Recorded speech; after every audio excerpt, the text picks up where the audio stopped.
कौन सा contraceptive method आपके लिए सबसे अच्छा है? कौन सा गर्भ निरोधक का तरीका आपके लिए सबसे अच्छा है?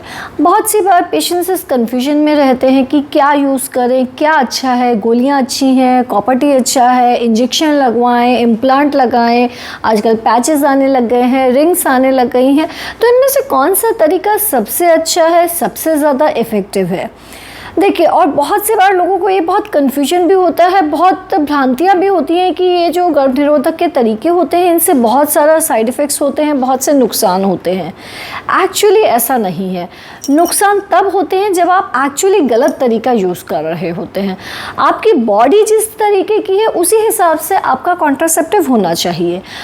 अलग अलग इंसान की अलग अलग रिक्वायरमेंट होती है, डिपेंड करता है कि आपका वज़न कितना है, आप दवाई लेने में कितने अच्छे हैं, आप रोज़ गोली लेना याद रख सकते हैं या आप भूल जाते हैं। आपको जो मेथड चाहिए वह परमानेंट मेथड चाहिए या टेम्परेरी चाहिए, यानी कि आप 2 बच्चों के बीच में गैप करना चाहते हैं या परमानेंटली बच्चा होने का मेथड को बंद करना चाहते हैं, या फिर आपकी अभी तक एक भी प्रेगनेंसी नहीं हुई, आगे प्रेगनेंसी प्लान करनी है और आप गर्भ निरोधक यूज़ करना चाहते हैं। आप इसके साथ में एसटीडीज़ को भी प्रिवेंट करना चाहते हैं या नहीं करना चाहते हैं। तो कई ऐसे और साइड वाले फैक्टर्स होते हैं जो ये डिसाइड करते हैं कि कौन सा कॉन्ट्रासेप्टिव आपके लिए सबसे अच्छा है। मैं डॉक्टर दीप्ति जैन, गायनेकोलॉजिस्ट, आज आपको इसी के बारे में डिटेल में बताऊंगी, और अगर आप सही मेथड यूज़ करेंगे तो आपके जो साइड इफ़ेक्ट्स हैं वह मिनिमम रहेंगे, ना के बराबर रहेंगे। तो आइए जानते हैं कौन कौन से मेथड्स अवेलेबल होते हैं। बहुत सारे मेथड्स हैं, टैबलेट्स हैं, इंजेक्शंस हैं, इम्प्लांट्स हैं जो आपकी बॉडी में लगा दिए जाते हैं। जी हाँ, ऐसे इंजेक्शंस भी आते हैं जो 3-3 महीने के लिए एक साथ काम करते हैं। इम्प्लांट्स 3-3 साल तक आपकी बॉडी में काम करते हैं। इंट्रायूट्राइन डिवाइसेस होते हैं जो आपके बच्चेदानी में लगा दिए जाते हैं, जो सिंपल टाइप के भी होते हैं जैसे कॉपर टी, और हार्मोन वाले भी होते हैं। इसके अलावा पैचेस होते हैं जो आपकी बॉडी पे लगाए जा सकते हैं। रिंग्स होती हैं जो महिलाएं वेयर कर सकती हैं। बैरियर मेथड होते हैं जिसमें कि condom, diaphragm, cervical caps. Permanent method तो आप सभी लोग जानते हैं जिसको कि हम बच्चा बंद करने का ऑपरेशन बोलते हैं, जो महिलाओं में भी किया जाता है और पुरुषों का भी किया जाता है। तो आइए अब हम इन सभी मेथड्स के बारे में 1 बाय 1 डिटेल में जानेंगे और ये भी जानेंगे कि आपके लिए कौन सा तरीका सबसे अच्छा रहेगा। ठीक है, तो सबसे पहले हम आते हैं इंजेक्शन पे। इंजेक्शन किस प्रकार का इंजेक्शन होता है? देखिए, इंजेक्शन जो होते हैं यूजुअली डिपो के नाम से जाने जाते हैं। इनके अंदर प्रोजेस्टेरोन हार्मोन होता है। ये इंजेक्शन एक बार आपको लगा दिया, 3 महीने तक ये आराम से आपकी बॉडी में काम करता रहता है। यह आपके शरीर में होने वाले ओव्यूलेशन को रोक देता है, यानी कि अंडा निकल के जो बाहर आने वाला प्रोसेस है उसको रोक देता है, जिसके कारण कि प्रेगनेंसी नहीं होती है। ये ऑलमोस्ट 99% एफिकेसियस होता है, यानी कि इसकी जो एफिकेसी यानी कि बच्चा ना होने के देने की जो कैपेसिटी है वह काफ़ी अच्छी है। इसके फ़ायदे क्या हैं? इसके फ़ायदे ये हैं, एक तो ये बहुत सस्ता आता है, इसकी जो कॉस्टिंग है वह काफ़ी कम है। दूसरा, आपने एक बार लगाया 3 महीने तक आपको देखने की ज़रूरत ही नहीं पड़ेगी। तीसरा, यह आपका पीरियड्स के अंदर होने वाली जो ब्लीडिंग है और दर्द है उसको भी कम कर देता है। तो ये इसके मेजर फ़ायदे हैं, परंतु इसके कुछ नुकसान भी हैं। नुकसान में क्या है? देखिए, इससे थोड़ा बहुत वज़न बढ़ सकता है, जो कि प्रैक्टिकली मेरे ख्याल से इंडिया के अंदर कोई भी फीमेल यूजुअली चाहती नहीं है कि उसका वज़न बढ़े। पर कुछ महिलाएं ऐसी भी होती हैं जो जिनका वेट बहुत कम होता है। तो अगर आपका वज़न बहुत कम है और आप चाहती हैं कि आपका वज़न बढ़ जाए तो ये मेथड आपके लिए अच्छा हो सकता है। दूसरा इसका साइड इफ़ेक्ट, जब आप इसे बंद करती हैं तो प्रेगनेंसी तभी की तभी रिटर्न नहीं होती। हो सकता है बच्चा ठहरने में आपको 6 महीने या साल भर का भी समय लग जाए। तो जो महिलाएं प्रेगनेंसी उनको आगे चाहिए, रीसेंट फ्यूचर में प्रेगनेंसी चाहिए, उनके लिए मेथड नहीं बना है। हाँ, अगर आपका ये है कि आपको प्रेगनेंसी चाहिए ही नहीं या लंबे टाइम तक नहीं चाहिए तो आप इसे यूज़ कर सकती हैं। अगर आपके लिए कॉस्ट एक इम्पॉर्टेंट चीज़ है, बड़ी बात है, तो डेफिनेटली, क्योंकि इसकी कॉस्टिंग कम होती है। अगर आपको दवाइयाँ लेना याद नहीं रहता है तो भी ये आपके लिए अच्छा है, क्योंकि आपको 3 महीने में सिर्फ एक बार लगवाना है इसे। दूसरा, ये आपको वेट गेन के अलावा थोड़ा बहुत हेडेक दे सकता है, थोड़ा बहुत इसके कारण आपको पिंपल्स वगैरह की प्रॉब्लम आ सकती है। आपका पीरियड पैटर्न थोड़ा इरेगुलर हो सकता है, ऑन एंड ऑफ बीच में स्पॉटिंग हो सकती है। तो ये तो हुआ इंजेक्शन। पहली चीज़ इंजेक्शन। उसके अलावा कौन से मेथड्स हैं? दूसरा मेथड हम आते हैं पिल्स पे, यानी कि गोलियाँ। गोलियाँ one of the very most commonly used method है, जिसे हम कहते हैं हमारी भाषा में OCPs या oral contraceptive pills. Oral contraceptive pills के बारे में जैसे ही हम पेशेंट को लिखते हैं, पेशेंट का सबसे पहला सवाल आता है, मैडम ये नुकसान तो नहीं करेगी, मेरा वजन तो नहीं बढ़ जाएगा, मुझे पिंपल्स तो नहीं हो जाएंगे। तो देखिए, ओरल कॉन्ट्रासेप्टिव पिल्स कई प्रकार की आती हैं। इसमें 4 जनरेशन की पिल्स आती हैं, first generation, second generation, third generation और फोर्थ जनरेशन। और ये अलग अलग वैरायटी की होती है। यूजुअली ईस्ट्रोजन और प्रोजेस्टेरॉन का इसके अंदर कॉम्बिनेशन होता है। यूजुअली यह पीरियड के दूसरे दिन से दी जाती हैं। इसको रोज़ रात को सोते वक्त 21 दिन तक लगातार लेना होता है। इसमें 21 का पैक आता है। 21 टैबलेट्स आपको यानी कि डेली रोज़ रात को डिनर के बाद में एक गोली खानी होती है। पीरियड के 2nd से लेकर 5th डे तक आप इसे शुरू कर सकती हैं। 21 दिन खानी होती है, 7 दिन बंद कर दिया जाता है, फिर 21 दिन खानी होती है, फिर 7 दिन बंद कर देते हैं। ऐसा आप लगातार 6 महीने तक कर सकती हैं। 6 महीने के बाद 1 महीने का ब्रेक देना ज़रूरी होता है। उसके बाद वापस से आप ये 21-7 का पैटर्न फॉलो करके फिर से 6 महीना यूज़ कर सकती हैं। तो जैसे कि मैंने बताया आपको कि इसमें 4 जनरेशन की पिल्स होती है, यानी कि 4 अलग अलग वैरायटी की लेवल्स की पिल्स आ चुकी है। वैरायटी तो बहुत सारी हैं। इसमें जो अधिकांश यूज़ की जाती हैं वह होती है 3rd और 4th जनरेशन की पिल्स। जो 4th जनरेशन की पिल्स है, जो आज के ज़माने में सबसे आधुनिक वैरायटी वाली पिल्स है, उसके अंदर जो प्रोजेस्टेरॉन होता है वो ड्रोस्पेरिनॉन करके प्रोजेस्टेरॉन होता है। वह ईस्ट्रोजन और ड्रोस्पेरिनॉन का कॉम्बिनेशन होता है, जिसके कारण कि आपका वज़न भी नहीं बढ़ता है। पिंपल्स वगैरह अगर आपको हैं तो बल्कि ये कम कर देते हैं। बहुत सी आजकल गर्ल्स को, लेडीज़ को PCOD की प्रॉब्लम होती है, हार्मोनल इम्बैलेंस चल रहा होता है बॉडी के अंदर। तो ऐसे कंडीशंस में तो बल्कि ये वज़न बढ़ाना नहीं, वज़न कम करने में आपका हेल्प करती है। जी हाँ, ध्यान से सुनिए, मैं वापस बोल रही हूँ। जो 4th जनरेशन कॉन्ट्रासेप्टिव पिल्स है, अगर आपकी बॉडी में हार्मोनल इम्बैलेंस चल रहा है तो ये आपका वज़न बढ़ाएंगी नहीं, बल्कि वज़न कम कर देंगी। और ये आपके अंदर होने वाले पिंपल्स वगैरह को भी कम कर देती हैं। पिंपल्स, एक्ने, जिससे बहुत बार महिलाएं बहुत परेशान हो चुकी होती हैं, तो उनको भी ये कम कर देती हैं, क्योंकि इसका जो ये ड्रोस्पेरिनॉन मॉलिक्यूल है, यह आपके होने वाले पिंपल्स को कम कर देता है।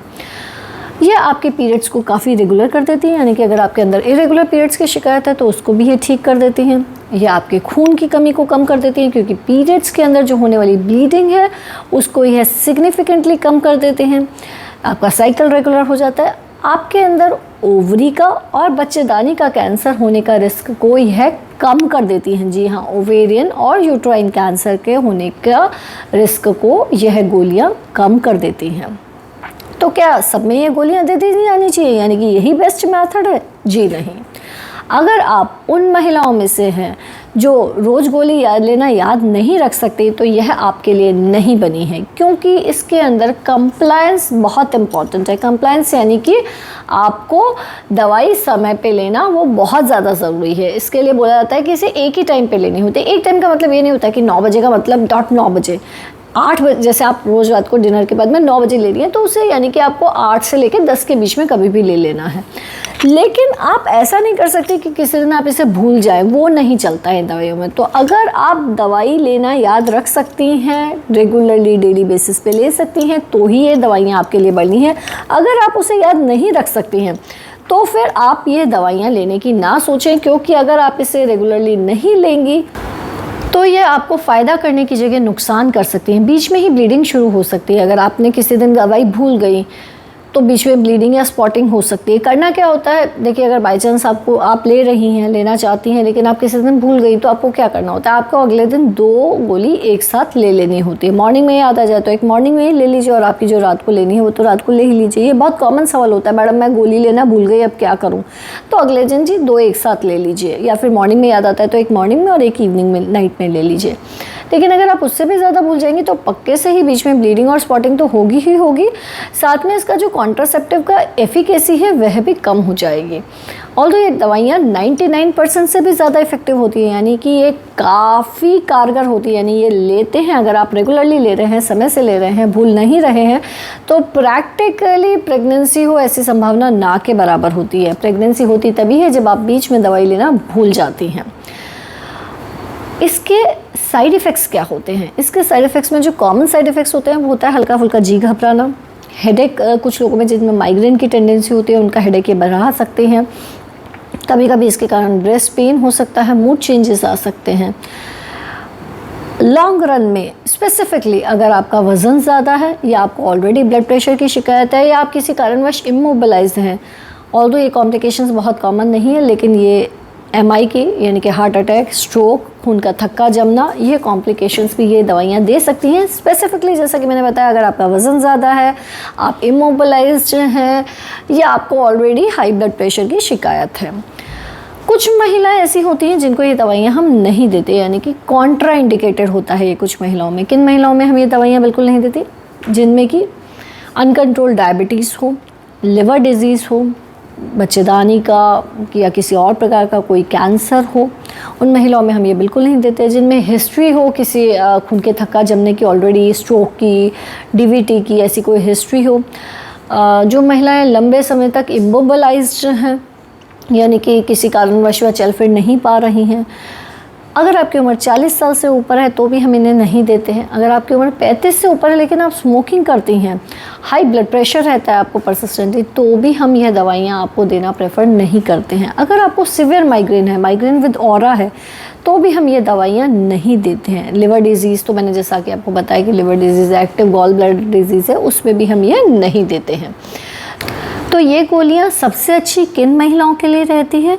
जिनको पीरियड्स में अगर ज़्यादा पेन रहने की शिकायत रहती है, ब्लीडिंग ज़्यादा होती है और वो चाहती हैं कि उनकी ब्लीडिंग कम हो जाए, जिन महीनों में प्री मेंस्ट्रुअल सिम्टम्स यानी कि पीरियड से पहले मूड चेंजेस, ब्लीडिंग का, पीरियड के दौरान ज़्यादा ब्लीडिंग का, इस तरह की प्रॉब्लम ज़्यादा रहती है, पेन की ज़्यादा शिकायत रहती है, अगर किसी महिला में हार्मोनल इम्बैलेंस चल रहा है, पीरियड्स इरेगुलर हैं, पीसीओडी की प्रॉब्लम है, बार बार पिंपल्स आ रहे हैं हार्मोनल इम्बैलेंस के लिए, तो ऐसी महिलाओं के लिए ये गोलियाँ बहुत अच्छी रहती हैं, क्योंकि ये हार्मोन्स को भी बैलेंस कर देती है और ये सारे सिम्टम्स को भी बेटर कर देती है। हाँ, लेकिन आपको गोली लेना रेगुलरली याद रखना ज़रूरी है, वो आप भूलना अफोर्ड नहीं कर सकती हैं इस गोलियों के साथ में। तो ये हुई बात ओरल कॉन्ट्रासेप्टिव पिल्स के बारे में। अब बढ़ते हैं अगले मेथड के बारे में। अगला मेथड रहता है जैसे कि पैच का, यानी कि इतने से 2 इंच के पैचेस आते हैं जिसको कि आप अपनी बॉडी पे अप्लाई कर सकते हैं। इन पैचेस के अंदर भी ईस्ट्रोजन और प्रोजेस्टेरोन होता है। पैचेस का फ़ायदा ये होता है कि जैसे बहुत से लोग गोली लेने में अच्छे नहीं होते हैं, तो आप पैच अप्लाई कर सकते हैं। ये 1 वीक काम करते हैं, 3 वीक आपको लगा के रखना होता है, 1 वीक आपको हटा देना। इन पैचेस को आप बॉडी में जैसे थाई के ऊपर लगा सकते हैं, बैक पे लगाया जा सकता है, अपर आर्म पे लगाया जा सकता है। यूजुअली ब्रेस्ट पे लगाना हम अलाउड नहीं करते हैं। ये पैचेस भी यूजुअली आपके ओवुलेशन को रोकते हैं। एफिकेसी इनकी अच्छी होती है, लेकिन प्रॉब्लम क्या होती है इनके साथ, आपके भूलने की पॉसिबिलिटी इसमें बढ़ जाती है। यूजुअली पेशेंट को लगता है कि ज़्यादा आसान है, गोली रोज़ खानी पड़ती है, इसे तो हफ्ते में 1 बार लगाना है, लेकिन ये जो 7 डेज़ में 1 बार वाली चीज़ है ना, ये कई बार पेशेंट्स इसको भूल जाते हैं। 7 दिन का पैच है वो लगा के रखते हैं, 7 दिन की जगह 10 दिन हो जाते हैं। फिर जब आप ऐसा करते हैं तो जो उसकी एफिकेसी होती है वो भी काम नहीं करती, क्योंकि वो तो 7 दिन ही काम करने वाला है, उसमें फेलियर के चांसेस भी बढ़ जाते हैं। तो ये जो पैच वाला सिस्टम और थोड़े कॉस्टली भी आते हैं as compare to other methods, और ये आपको थोड़ा बहुत स्किन इरिटेशन दे सकते हैं, आपको डेफिनेटली जी घबराना, नौजिया की प्रॉब्लम, हेडेक की प्रॉब्लम, इरेगुलर ब्लीडिंग प्रॉब्लम की भी दे सकते हैं।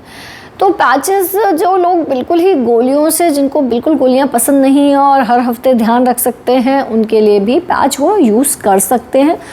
लेकिन हाँ, थोड़ा बहुत साइकिल की इरेगुलरिटी इन पैचेस के साथ हो सकती है। अब आते हैं अगले मेथड की ओर। अगला मेथड क्या है? इंट्रायूट्राइन डिवाइसेस, यानी कि बच्चेदानी के अंदर लगाने वाली चीज़ें। बच्चेदानी के अंदर क्या चीज़ें लगाई जाती हैं? एक तो नॉर्मल वाला होता है और एक हार्मोनल होता है। नॉर्मल वाला आप सभी लोगों ने बहुत कॉमनली सुना होगा, जिसे हम कॉपर टी कहते हैं, और दूसरा होता है हार्मोनल वाला, जिसके अंदर की हार्मोनल डिवाइस होता है, यानी कि होती कॉपर टी जैसी ही चीज़ है। बहुत अलग अलग वैरायटी के ब्रांड नेम्स होते हैं। मिरेना नाम से कॉमनली फेमस है इसका ब्रांड नेम, जो बच्चेदानी के अंदर हार्मोन रिलीज़ करता रहता है। तो 2 प्रकार के हैं, एक बिना हार्मोन वाला है जिसे हम कॉपर टी कहते हैं, और दूसरा होता है हार्मोन वाला। देखिए, इसका मेजर फ़ायदा ये होता है, ये बहुत लंबे समय तक काम करती है। यूजुअली हम इसे स्पेसिंग मेथड की तरह यूज़ करते हैं, यानी कि 2 बच्चों में लंबा गैप करना है आपको, या फिर बच्चा आगे चाहिए ही नहीं। ये 3 साल काम कर, जो कॉपर टी होती है वो तो 3 साल, 5 साल, 10 साल के लिए आती है, तो काफ़ी लंबे समय के लिए काम करती है। आपने एक बार लगवाया, हेडेक ख़त्म, आपको ना गुड़ोज कुछ खाना है, साइड इफ़ेक्ट्स भी इनके काफ़ी कम होते हैं। यूजुअली पेशेंट्स को ये लगता है कि इनके काफ़ी साइड इफ़ेक्ट होते हैं, कैसे ये टॉलरेट होंगी, तो जी नहीं, ये एक मिथ है। कॉपर टी 10 में से 8 महिलाओं को बहुत अच्छे से सूट करती है। जिसको सूट कर जाती है उसके लिए बहुत ही कंफर्टेबल है, क्योंकि वो एक साथ 3 साल 5 साल 10 साल के लिए काम करने वाली है। लेकिन हाँ, इसका जो मेजर प्रॉब्लम ये होती है कि यह जो कॉपर टी होती है ये ब्लीडिंग 10 से 20% बढ़ा देती है। तो अगर आपको ऑलरेडी हैवी पीरियड्स की प्रॉब्लम है, यानी कि आपको ऑलरेडी ब्लीडिंग ज़्यादा होती है, तो आप नॉर्मल कॉपर टी मत लगवाइए, आप हार्मोन वाली लगवा लीजिए। जो हार्मोनल इंट्रायूट्राइन डिवाइस होता है वो नॉर्मल कॉपर टी से थोड़ा महंगा आता है। जैसे कि कॉपर टी है वो आपकी 300-400 की भी आ जाएगी, लेकिन जो हार्मोन वाला होगा वो 3,000-4,500 तक का आएगा। लेकिन ठीक है, तो भी वह इतना महंगा नहीं है, क्योंकि जो हार्मोन वाला भी है वो भी 1 साल 5 साल काम करने वाला है। तो ओवरऑल आप उसकी कॉस्टिंग देखेंगे तो वो भी इतनी नहीं पड़ेगी, क्योंकि उसका जो ड्यूरेशन है वह काफ़ी लंबा है, 5 साल तक काम करता है। जबकि एज़ कम्पेयर टू जब आप गोलियाँ या पैचेस के लिए जाते हैं तो उनकी कॉस्टिंग, क्योंकि आपको हर महीने यूज़ करना है, पैच हर हफ्ते यूज़ करना है, तो उनकी कॉस्टिंग ज़्यादा पड़ती है।